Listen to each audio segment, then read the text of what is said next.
Hi. என்ன சொல்கிறது my dear commenters? என்ன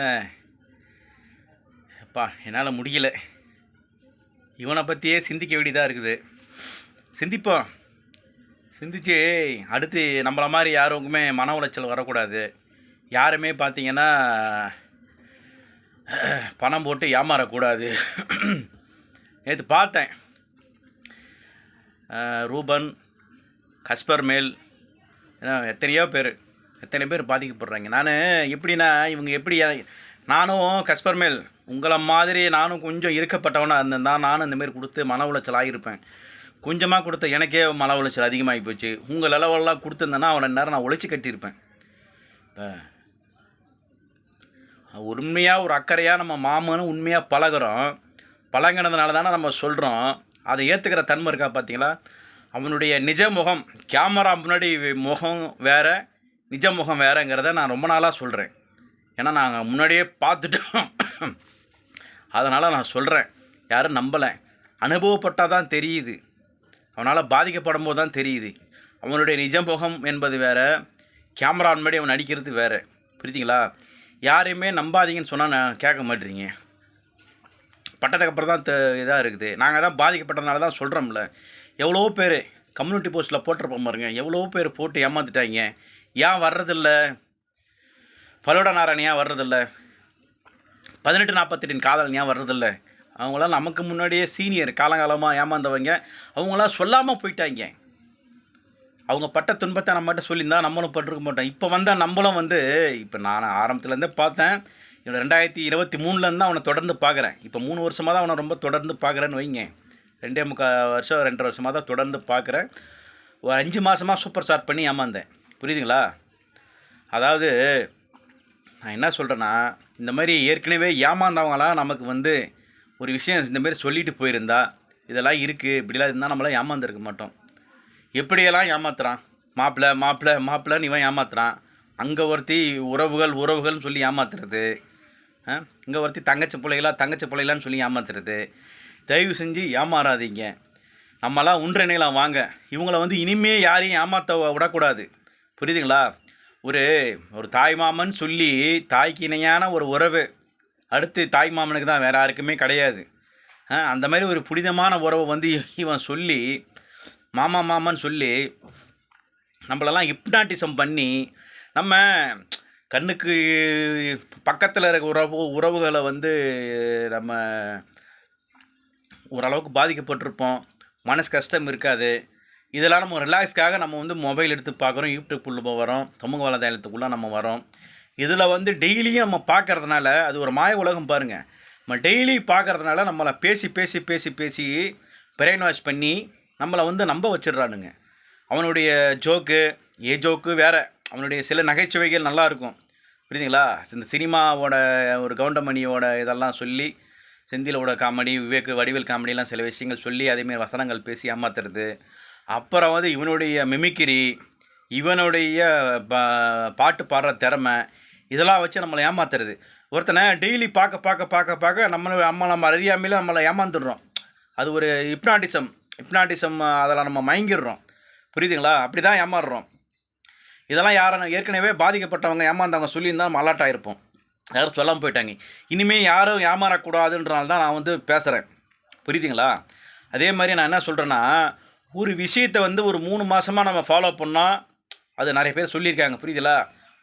அந்த 90 நாள், புரியுதுங்களா, அதை ஃபாலோ பண்ணால் நம்ம அந்த விஷயத்தை நம்ம அதை நம்ம கடைப்பிடிப்போம். அந்த பழக்க வளத்துக்கு வந்துடுவோம்.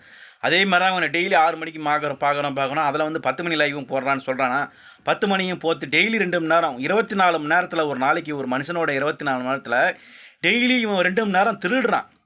2 மணி நேரம் பொழுதுபோக்குன்னு நம்ம போகிறோம். ஆனால் அவனையே தொடர்ந்து பார்க்கறதுனால நம்ம நம்மளால் அறியாமலே நம்மக்கிட்ட நம்ம ஏமாத்துட்ருக்கோம்.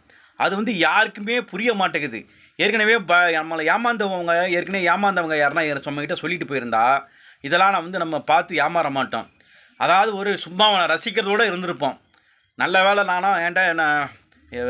நான் இப்போ தனியாக இருக்கிறேன். நானும் அதில் இருக்கப்பட்டவன் தான். அப்பா அம்மா அண்ணன் கூட இல்லை. அது என் ஃபேமிலி இது.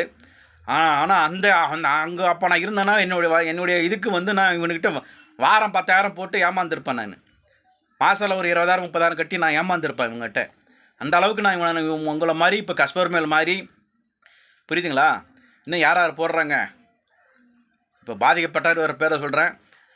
இன்னும் என்ன சில பேர் சொல்ல விரும்பலை, தேவலை. நேற்றுலாம் ஒரு எவ்வளோ மன உளைச்சல் இருப்பார். நீங்கள் வந்து பார்த்தீங்கன்னா இந்த எம்பசி வெளிநாட்டில் இருக்கீங்க, அந்த எம்பசிக்கு போகிறது அதுக்கு போகிறது உங்கள் விருப்பம், அதெல்லாம் லேட் ஆகும். இங்கே நாங்கள் லோக்கலில் இருக்கிறோம், எங்களுக்கு சப்போர்ட் பண்ணுங்கள், புரியுதுங்களா? இவனை வந்து லீகலாக இங்கேருந்து மூவ் பண்ணுறது வேறு. இவனை லீகலாக இருந்து இந்த மாதிரி மிஸ்பெரிசம் பண்ணி ஹிப்னாட்டிசம் பண்ணி யாரையுமே ஏமாற்றக்கூடாது, புரியுதுங்களா? அந்த மாதிரி பண்ணணும். எந்த வலைதளத்திலிருந்து இவன் பயன்படுத்தக்கூடாது, அதிலேருந்து அவனை நிப்பாட்டணும், புரியுதுங்களா? அதுக்கு தான் நான் இப்படி காமிக்கிறேன். அவனை நிப்பாட்டாமல் விடமாட்டேன், புரியுதுங்களா?